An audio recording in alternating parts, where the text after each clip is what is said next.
Shalom everyone, and welcome back to Reboot the Root. I'm so glad that you've come to join me. And if you're new to Torah, you're new to becoming a Hebrew roots believer in Yeshua or a Messianic believer in Yeshua, there's so many names that we could go by: Hebrew roots, Messianic, Netzarim.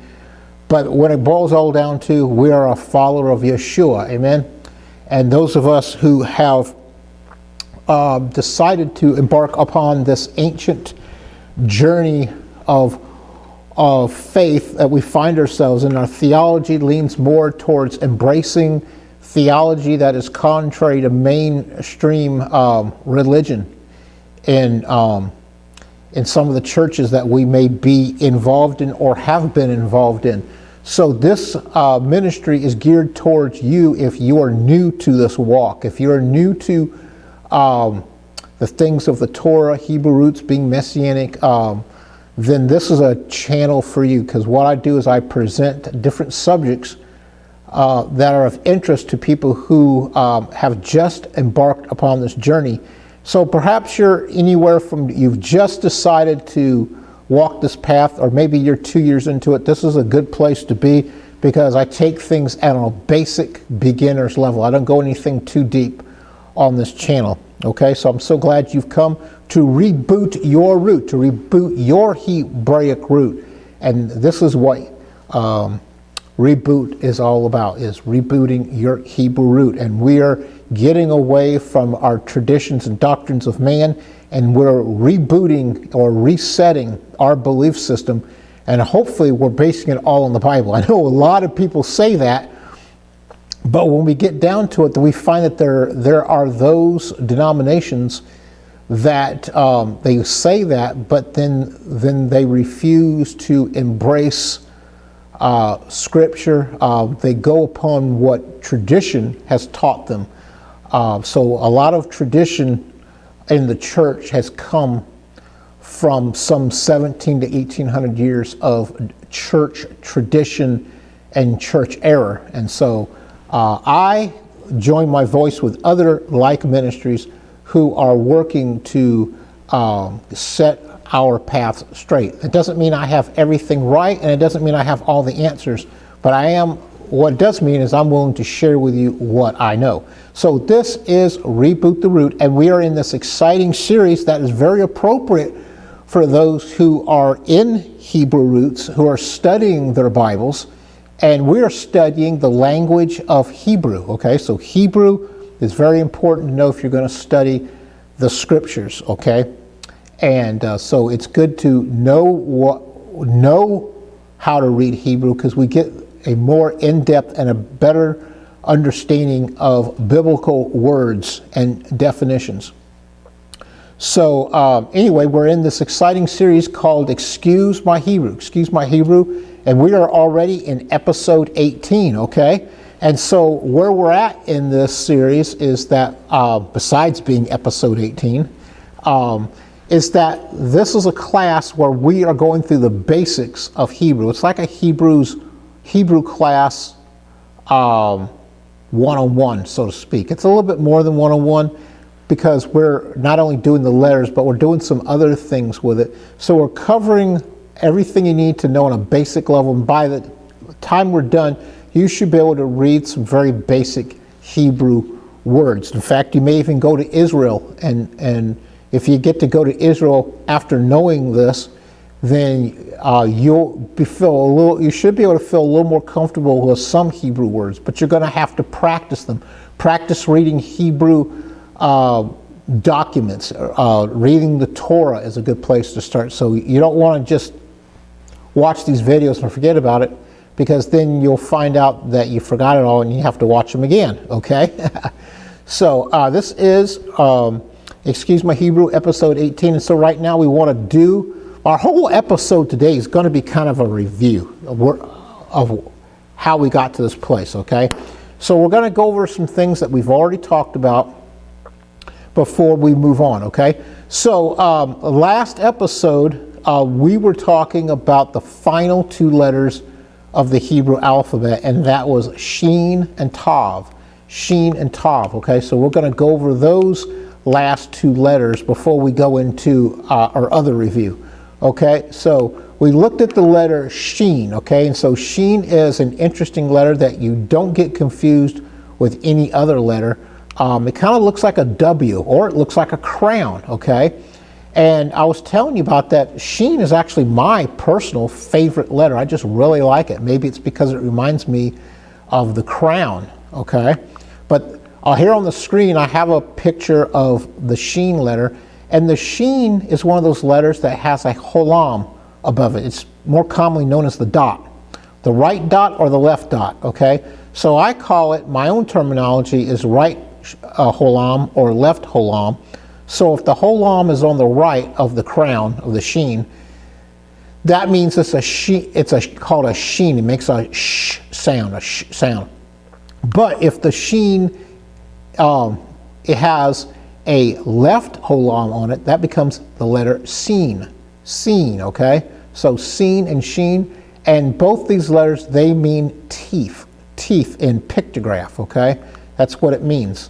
And it has a numerical value of 300. So this is sheen or seen, the 21st letter of the Hebrew alphabet. It means teeth and equals 300, okay?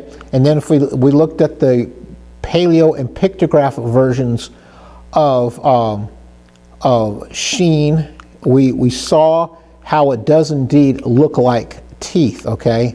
The paleo and the pictograph, they're orientated in different ways, but they look pretty much the same, okay?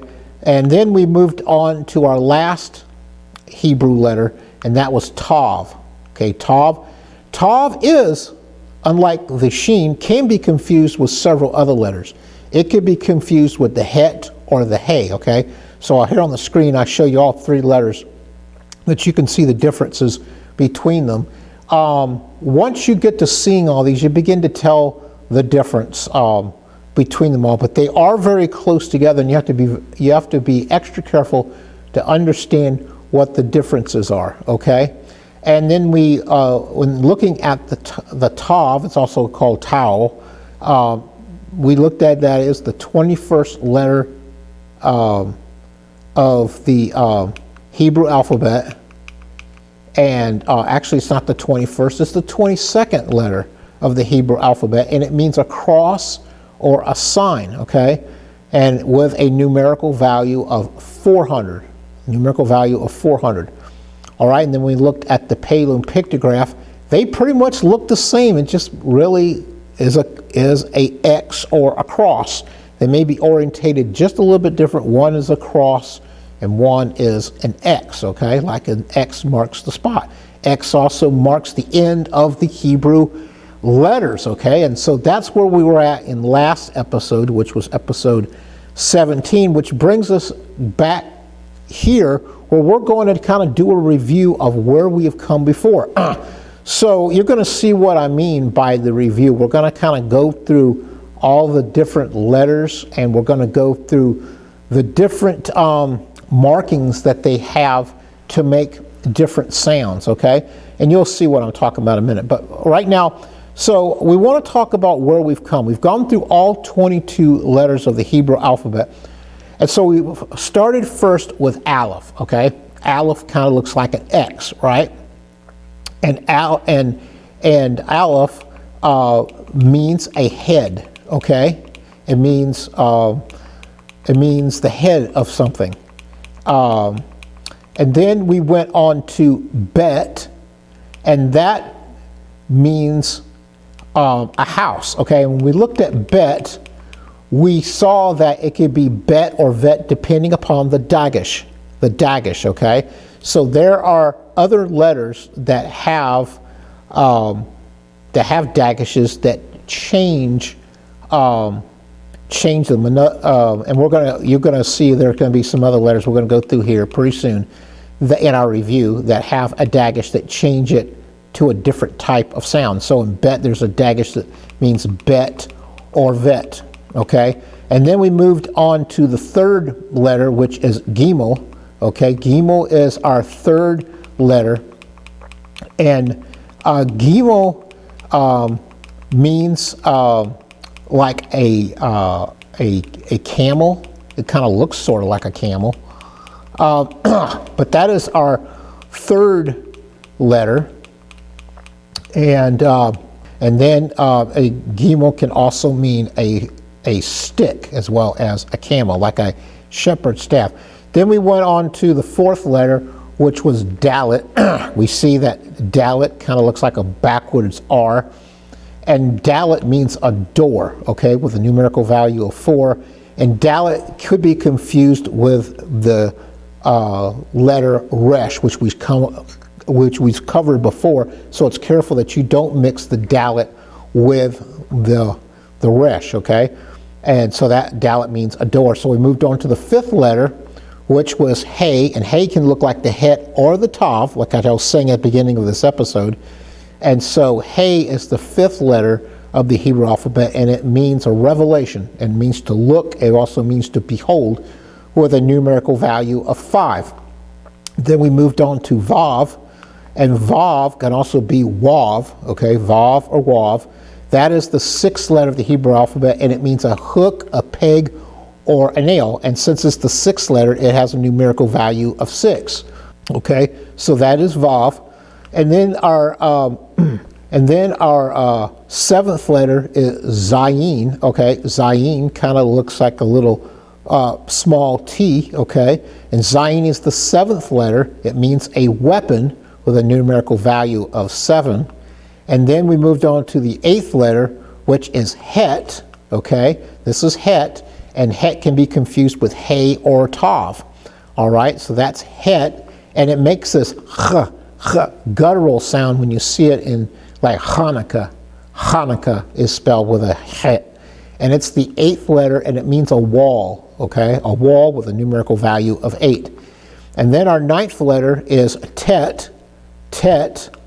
It kind of looks like something encaving on itself, okay? And it's kind of a unique looking letter. It's kind of like some other letters that you don't get really confused with another, which is good. But tet is the ninth letter with a numerical value of 9, and it means a basket, a snake, or a womb, okay? So that letter kind of looks like a womb or a snake or a basket. It looks like all those things. And then we get to our 10th letter, and the 10th letter is called yod or yud. Yod or yud. And it's the smallest letter. It's the iota of the Hebrew alphabet. It's the smallest letter, and yod or yud is the 10th letter, and its numerical value is 10, and it means an arm or a closed hand, okay? So that is yud or yod. And then we moved on to our 11th letter, which is kaf. Kaf can also be haf, depending on if you have a dagesh in the middle, okay? So remember, kaf, if it's kaf, it has a dagesh in the middle. If it's haf, it's missing the dagesh. And so that is the 11th letter, and it has a numerical value of 20, not a numerical value of 11.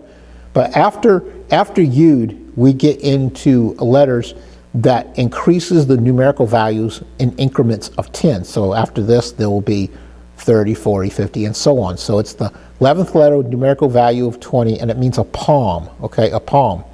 And you got to make sure that your haf doesn't get confused with your noon, okay? And it doesn't get confused with the bet or the vet. So all these can be confused with the haf or the kaf, okay?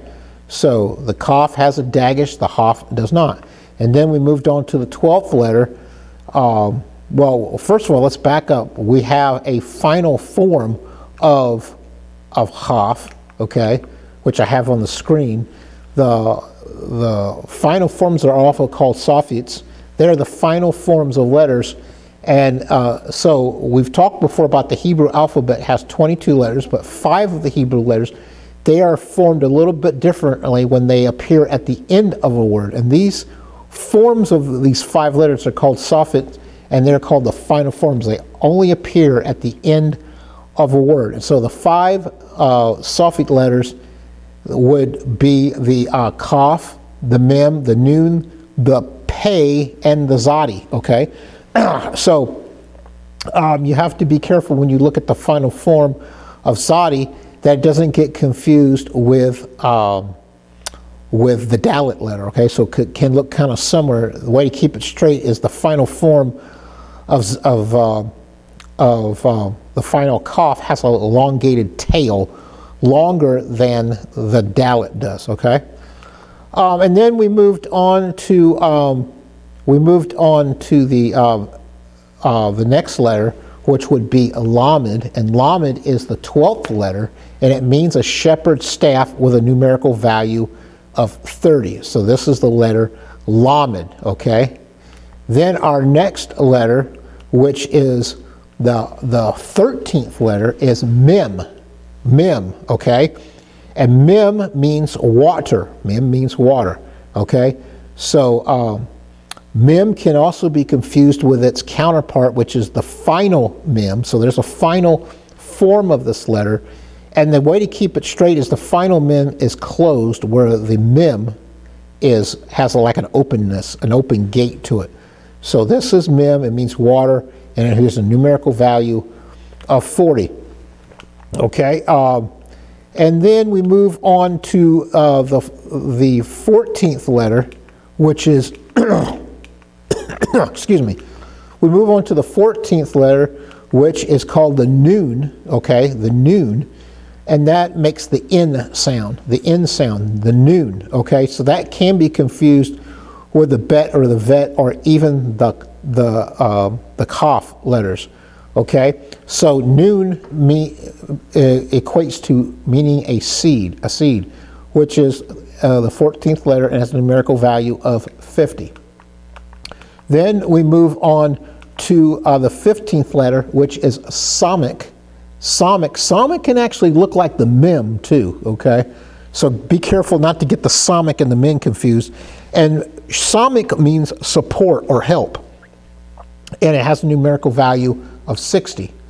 Then we move on to the 16th letter, which is Ayin. Ayin is the 16th letter. It means to see or an eye. To see or an eye, and has a numerical value of 70. So the Ayin can actually be confused with the Zadi, okay? The Zadi. The Ayin can be confused with the Zadi, so be careful. Then our next letter is the 17th one, and that is Pei or Fei, okay? And Pei, if Pei has the dagish in the middle, it is indeed Pei. But if it's missing the dagish in the middle, it means Fei, okay? So the important thing is the dagish there or not, and it has a numerical value of 80, which either one of these, the Pei or the Fei, means a mouth, okay? Then in Pei or Fei, we have the final form, the final Pei or the final Fei. It kind of looks like a candy cane, okay? So it's important that you be able to pick out if it has a dagish or not. If it has the dagish, and it is a Pei. And if the final form of Pei doesn't have a dagish, it is actually Fei, okay? Then we go on to the 18th letter for a letter that means a road, and that is the Zadi. Zadi means a road with a numerical value of 90, and Zadi can be confused with the Ayin letter. So it's very careful that you don't get it confused. Okay, and there is a final form of Zadi. Okay. Which I have here on the screen. There's a final form of Zadi that basically looks like a very tall Y in English, okay? So the final form of Zadi would actually have an elongated tail that would be missing the little road that hangs over to the left. So it's missing that tail, that road at the end of its elongated tail.